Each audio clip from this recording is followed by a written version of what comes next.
Olá, pessoal. Vamos continuar com a parte 2 da aula sobre o eixo produção de texto. E nós começamos essa aula, falando um pouco sobre o conceito de texto, né?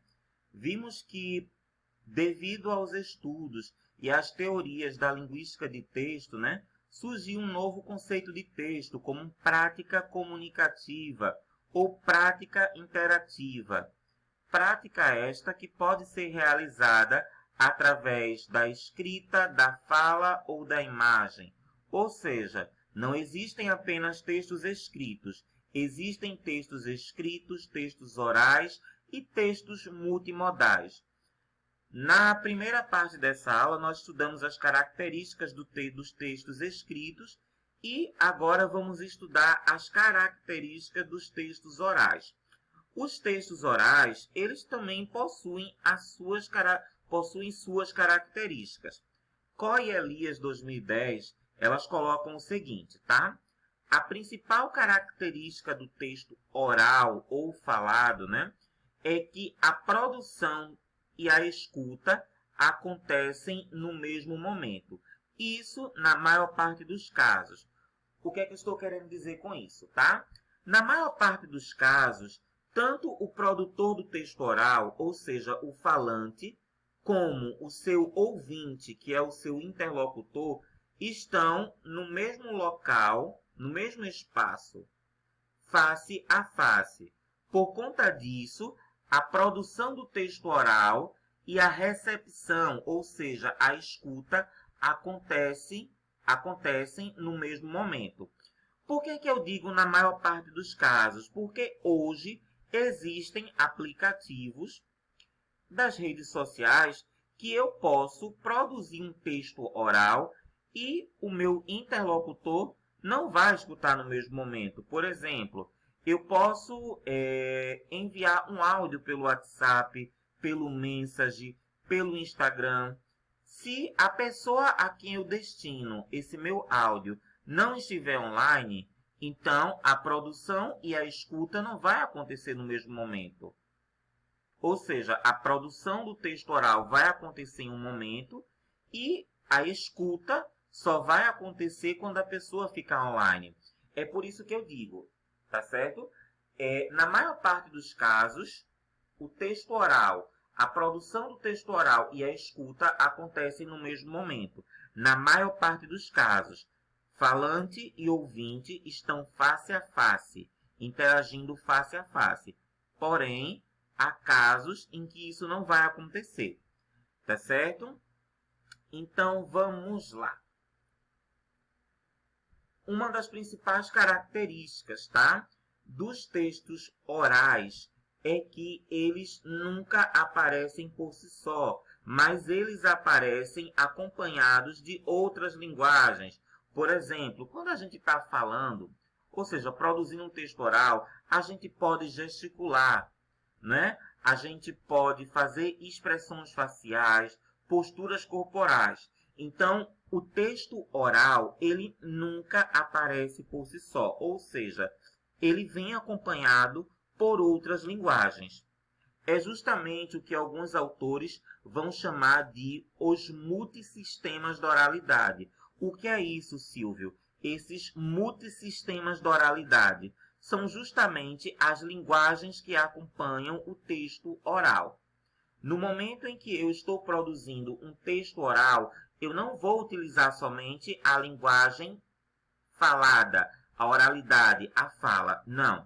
Mas eu vou produzir o meu texto oral, utilizar a fala, utilizar a oralidade e a fala vem acompanhadas de outras linguagens. Essas outras linguagens são os multissistemas da oralidade, tá? Então, bora lá. Shinoli Dolls, tá? Eles construíram um quadro para categorizar esses multissistemas da oralidade, ou seja, essas outras linguagens que acompanham a oralidade.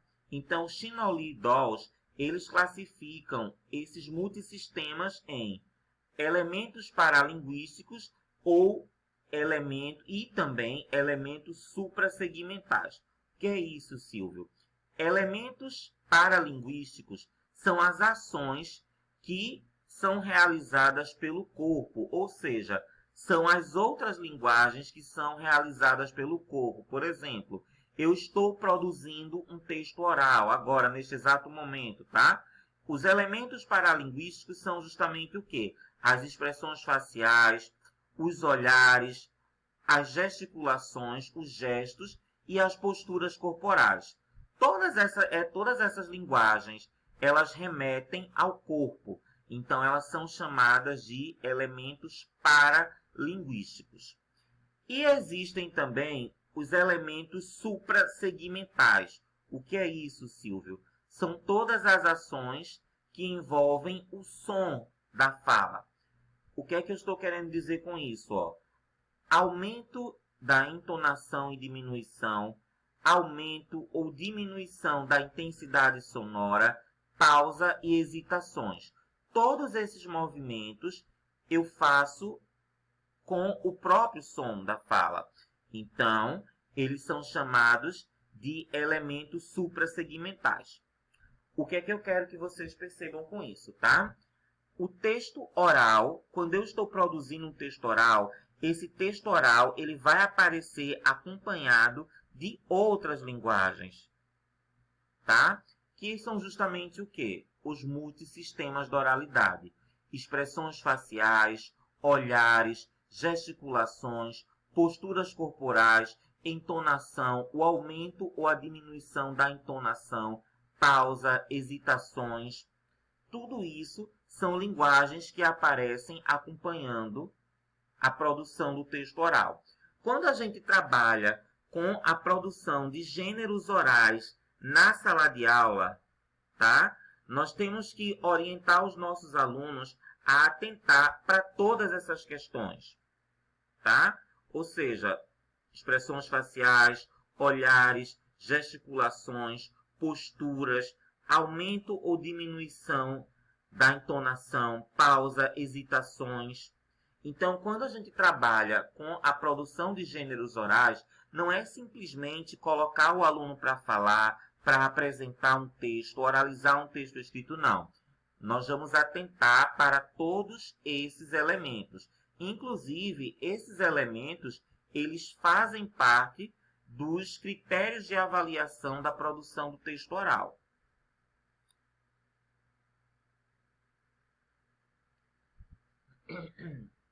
Outro ponto importantíssimo, tá?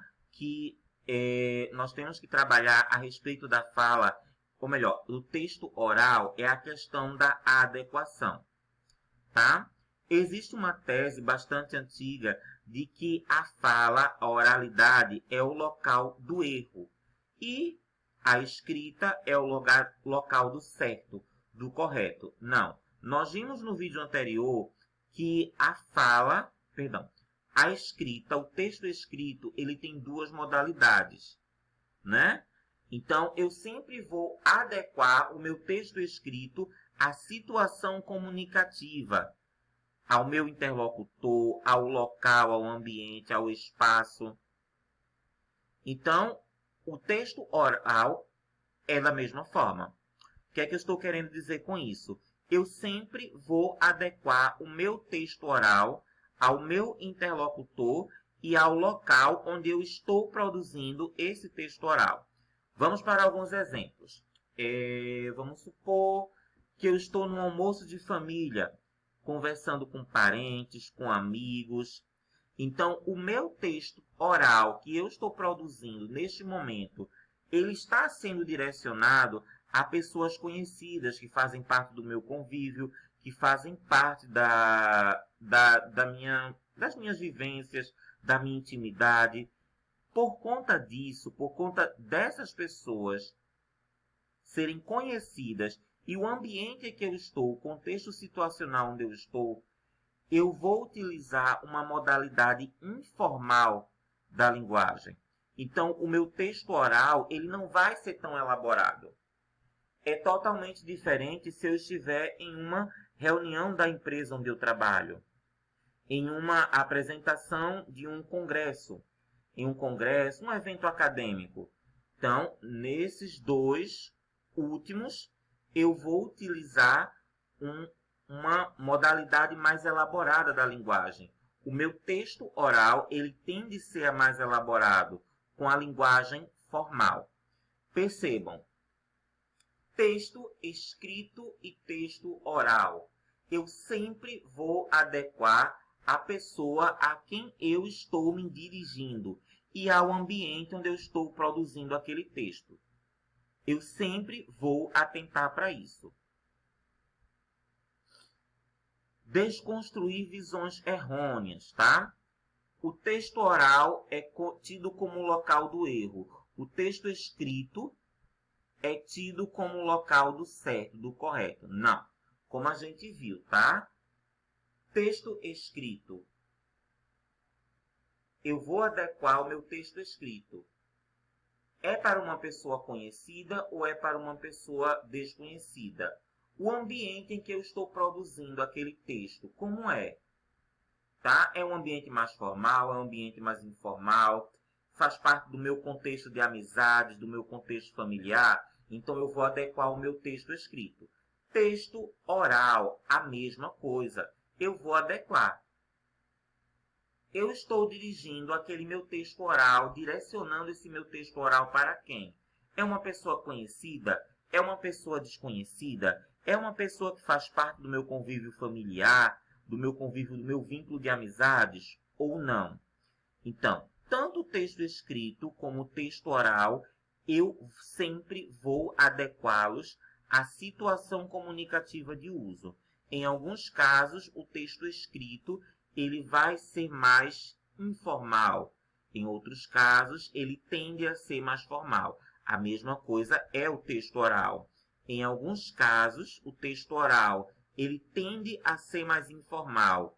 Em outros casos, em outras situações comunicativas de uso, o texto oral ele tende a ser mais formal.